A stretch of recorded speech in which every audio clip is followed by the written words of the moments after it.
Alan Ross, and I'm the managing editor of APC Technologies. We're here at the IRIS ODSR, which is Operator Driven Safety and Reliability Conference in Sarasota, Florida. We're sponsored by IRIS and SDT, and of course APC Technologies. We've done interviews with thought leaders and with practitioners of the operator-driven safety and reliability programs, and just the idea of changing the way we do what we do in maintenance and reliability in the marketplace. There's some fascinating interviews here. I hope you enjoy, and I hope you learn.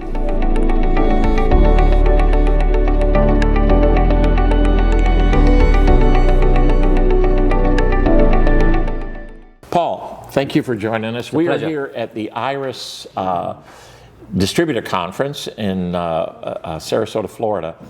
We've introduced a lot of concepts here. You're talking about some of the training that's you guys are doing and that's different and that's coming up. Mm-hmm. Talk to the distributors that are not here, and what did they miss? Oh, what did they miss? Everything, really. It's the concept of how we, on the DSL, how we're going to move forward, what we can do, and how we can help them. Because we're obviously a small company. You know, I've been with the company for a good 17 years. So I've been here from the beginning, and it's been brilliant, really. And moving forward, everything's just really good. And with the training, it's something we've developed over ourselves. As I said, we are a company that we're not fluke, we're not designated by anything. We're an independent, so it doesn't matter what company people have got to use their equipment. We can do anything with it. You know what I call you? Equipment agnostic. Exactly. I love the word. Okay, use it. And use it. Equipment agnostics. There we go. That's $50. You mentioned, and they don't know about ODSR yet. Yeah. And I'm a reliability guy. That was my background. That's how Martin and I met years and years ago. Yeah. It's always operator-driven reliability kind of came in, really started before COVID. Absolutely drove it, right? Yeah, it's pushed it through the roof. Yeah. Operator-driven safety and reliability, actually, it's very few of us in the industry that are saying, wait a minute, safety and reliability are like this. Operator-driven safety and reliability. I know you're going to have ODSR level 1, level 2. Tell a little bit about that. That's fascinating. Yeah, so what we're looking at there is we're trying to put it into a susceptible where you normally do your Cat 1 infrared. But what we're trying to do is do what we call integration. Right. So, because there's companies out there which will just do infrared training, and companies out there will just do ultrasound training. But as a company, because I said we're the agnostics, it doesn't matter. What we're trying to prove is that the two together are really good. Ultrasound with infrared. Because we all know there's bits of infrared that unfortunately cannot, like corona, can't detect it, whereas ultrasound can. Well, when I first started, I never knew that as a thermographer, and it isn't until so you're missing one of the first defences.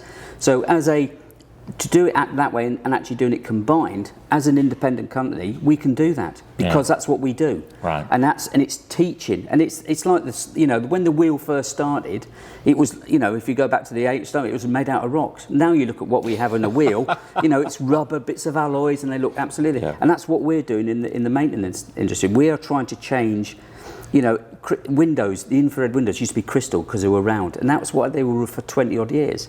Well, we've changed that massively. Yeah. In the space of 15 years, we've changed it unbelievably. Yeah. So why can't we do the same with reliability? And somebody has to come up with the idea to start it. And obviously, Martin's the man who's started the ball.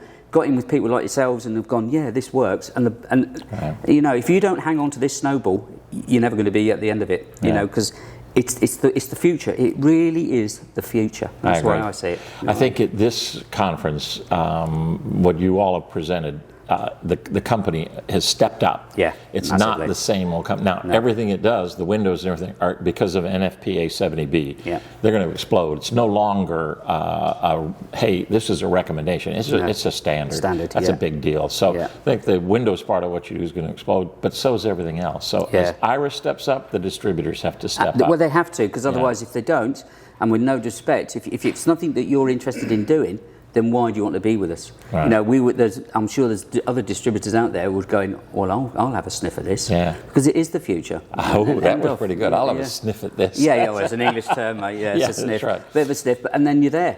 But I mean, Martin's, or even IRIS as a company, we're not a massive global company, but we are. but we're a small family-run company. And what we want as our distributors is to feel that they can ask anybody, anytime, either on the training staff or the sales staff. They can say, I really don't know what to do. And for us as a company, if we don't help them, how do we expect our distributors to grow? Right.